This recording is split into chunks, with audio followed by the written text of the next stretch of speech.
अस्सलाम वालेकुम friends, welcome back to Top Smarties. Drama serial गिरहें।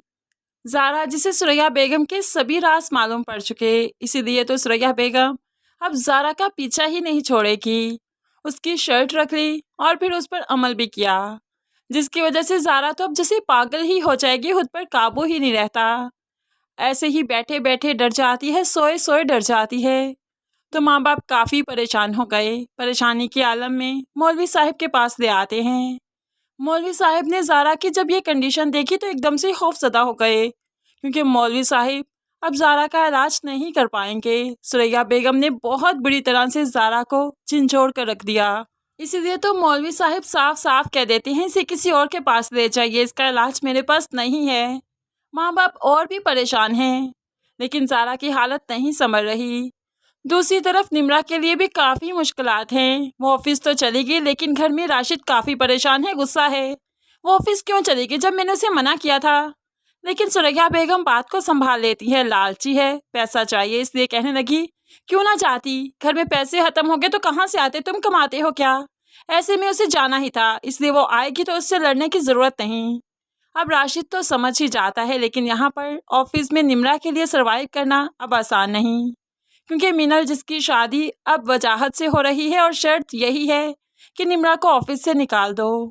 ऐसे में जब ऑफिस आती है तो निम्रा एकदम से ऑफिस में आ गई। मिनल तो बहुत ज़्यादा गुस्से में आ जाती है, तुम्हें ज़रा भी तमीज़ नहीं, यहाँ पर हम दोनों बैठे हैं और तुम बिना नॉक किए आ गई, ज़रा सेंस नहीं तुम में। तो वजाहत की तरफ फेस करते हुए निम्रा कह देती है, अगर मैं इस टाइम ना आती तो कंपनी का बहुत बड़ा नुकसान हो जाता। अब तो वजाहत भी शॉक्ड रह गया। ऐसे ही जब निम्रा बताएगी तो वजाहत उससे काफ़ी इम्प्रेस होगा कि ये बहुत अच्छा काम कर रही है, लेकिन मिनल नहीं।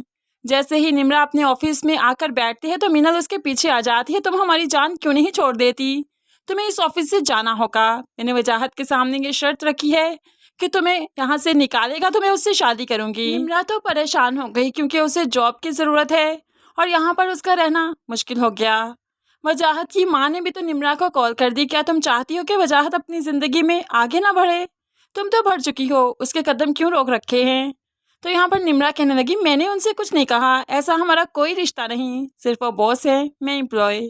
तो ऐसे में माँ कहने लगी, तुम रिज़ाइन दे दो, यहाँ से जाओगी तो तुम उसके दिलो दिमाग से उतर पाओगी, वरना वो तुम्हें बहुत चाहता है, तुमसे बहुत मोहब्बत करता है। ये बात तो निम्रा को आज मालूम पड़ी, इसीलिए तो वह सख्ते में चली गई कि वजाहत आज भी मुझसे मोहब्बत करता है। दूसरी तरफ सदफ ना चाहते हुए भी होंठों पर मुस्कुराहट लिए राशिद के घर अपनी शादी का कार्ड लेकर पहुंच गई। राशिद के सामने तो काफ़ी खुश है कि जैसे वो इस शादी से बहुत खुश हो और राशिद को मुकम्मल तौर पर भूल चुकी है, लेकिन असल में तो वो अपनी शादी को कबूल ही नहीं कर रही, क्योंकि सदफ के हवासों पर तो आज भी राशिद ही सवार है। किसी और को भला अपने दिल में जगह कैसे दे पाएगी।